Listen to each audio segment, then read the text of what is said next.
Hey, what is up guys? This is Nishi from MST.TV here, back with another Market Watch episode. So I don't know why, but with the cards that I'm talking about today, I feel like we're all just being trolled. I mean, April Fool's Day was literally more than a week ago, but the fact that we're seeing these cards trending on the market just feels sort of wrong. Of course, part of it may also just be a sign of the weird situation that we're all in with the game right now, with us pretty desperately needing a ban list, but Konami, for whatever reason, refusing to give it to us. So players are trying out all sorts of random things, leading to some pretty random buyouts everywhere. Let's get started. Alright, so the first card we're looking at here is Terminal World, and this is a really old continuous spell card from back in Storm of Ragnarok. Basically, this card makes it so that both players skip their main phase too, so it's almost like you're playing Duel Links where you have to set cards to your back row before you proceed to the battle phase. However, apparently players are actually seriously considering this as a possible meta tech for a future format. The 10 Pi Dragons just got 3 new support cards, one of which is literally a Poplar, but we'll talk about that another time. The Trap card is one that you have to activate during the main phase, but it ends the phase right there. With the Trap and Terminal World, basically your opponent goes from draw to standby to battle and then to end phase, which functionally means that the whole combo is a turn skip. So those cards were just revealed a couple of days ago. We haven't seen too much in terms of new combos with the new cards, but Terminal World definitely feels like more of a gimmicky fun card than something you'd expect to see at the top tables of a YCS.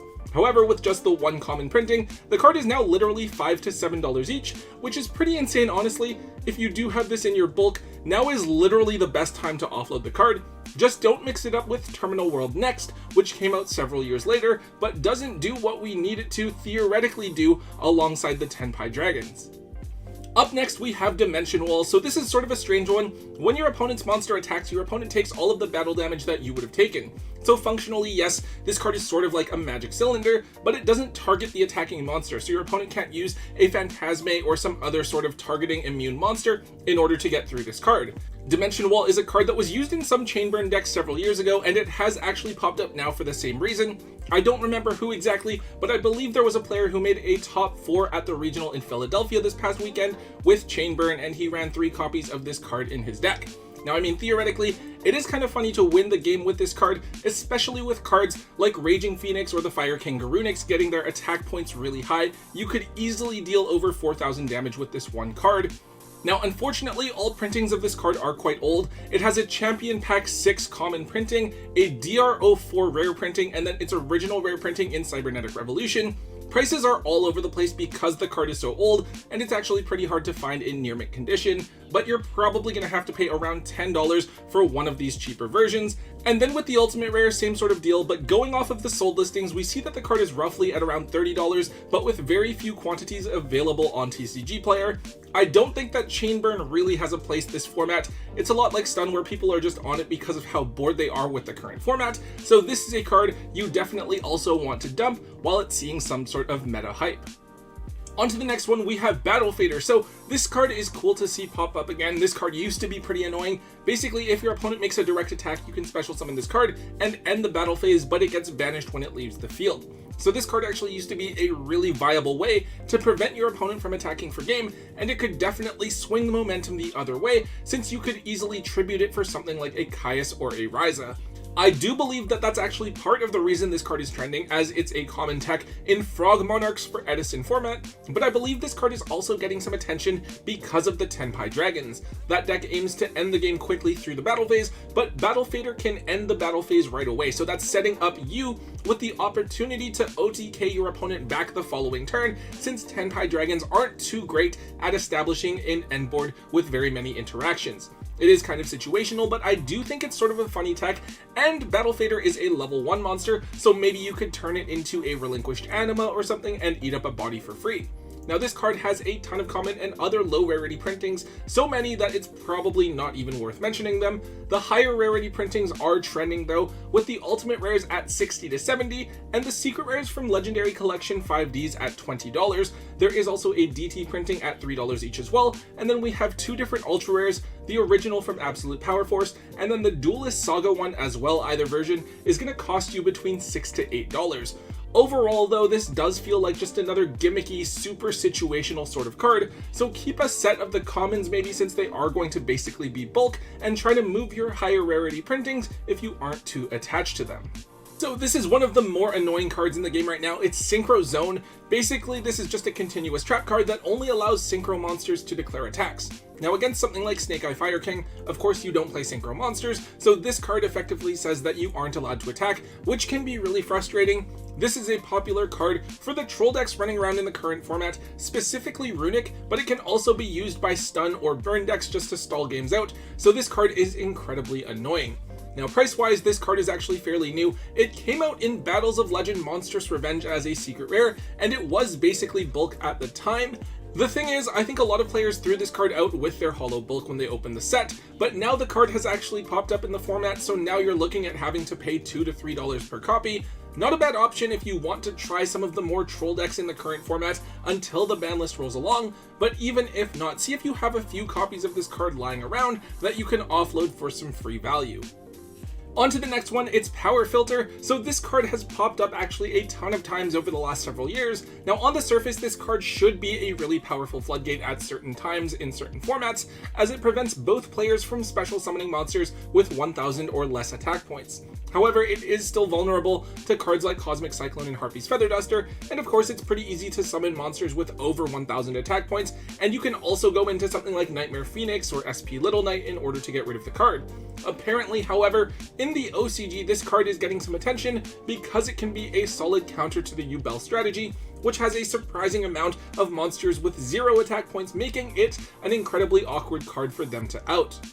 Now obviously, it's very early on in the format over there, and we don't have the new yugioh fusion that was a promo over there, and we don't even have our ban list yet, so it's not clear if the card is going to be good enough here in the TCG.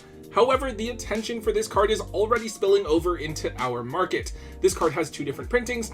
The original super rares are from the Duelist Genesis. They're around $12 each right now. For a long time, this was the only version of the card, but fortunately, it did get a common reprint in OTS Tournament Pack 16, I believe. The thing is, that was a few OTS sets ago, so these are now a solid $5 to $7 each. Definitely a card that's worth noting so that you can dig it up out of your common bulk and offload it if you do have it. I suppose you could keep a set of it just in case it does happen to see some sort of usage, but if Yu-Gi-Oh's history tells us anything about this card, it's that it probably won't be enough to see any sort of meta play.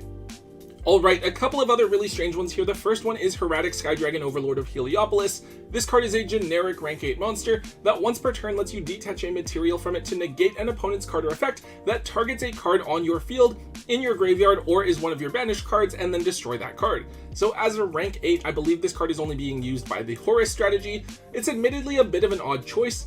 However, this card can serve 2 different functions. On one hand, during your own turn, it can provide protection from things like Effect Veiler, Infinite Impermanence, or even the Promethean Princess, stopping it from reviving itself out of the graveyard. But then going on to your opponent's turn, right, this card is able to stop several things as well. It can negate the Link Charmers from trying to revive one of your monsters from your graveyard, or it can stop just other random targeting effects like Subversion or Flamber's Dragon. It is sort of a niche pick, but if you have the room in your extra deck, it isn't a horrible choice. The card has just 1 printing as an ultra rare from the first Ghost from the past set. It was pretty easy to pull and was only $1 or so for quite a while, but over time the card has now gone up to around the $3 to $5 mark. I don't really see this card going up much more than that. It feels like a waste to make this card when you could just go into another rank 8 like number 38 or number 95, but it's an option to consider, so definitely dig these up out of your holo bulk and keep them in your trade binder in case players are looking for it. And finally, with the last card here, I don't really know what I'm looking at. It's Magis Spectre Fox Kyuubi. So this is of course a pretty good monster for the Magis Spectre archetype. On summon, it searches for a Magis Spectre trap card, and Magis Spectres have some good ones in Tornado and Tempest. All of the little Magis Spectres can't be destroyed or targeted by card effects, so they're inherently immune to Veiler and Impermanence. Magis Spectres did get some really cool support in Phantom Nightmare. However, they haven't really been too relevant at all, not even seeing success at the regional level. I think there's some speculation that Kieran will finally be unbanned, which would be a really big boost for the strategy, and maybe even some people still think that Electromite will come off the list, even though that is pretty unlikely. However, okay, so I'm filming this on Tuesday night, and right now there's literally only 4 total copies of Magis Spectre Fox available on TCG Player. 2 for the original from Dimension of Chaos, and then 2 for the tin reprint ones.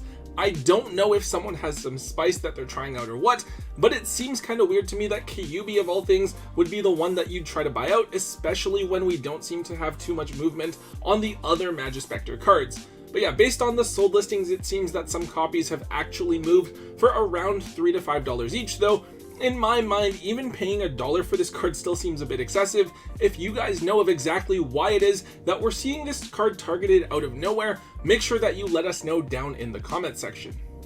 Alright guys, that is it for today's Market Watch episode. I know we've talked about some weird cards over the course of the last couple of weeks. We're definitely seeing some really strange things popping up on the market, but I guess that's what keeps the market interesting. While we're going through such a dead period, I don't know exactly why it is that Konami's holding off on giving us that ban list for so long. I really want to see what's happening, but I guess we can't really do anything about it.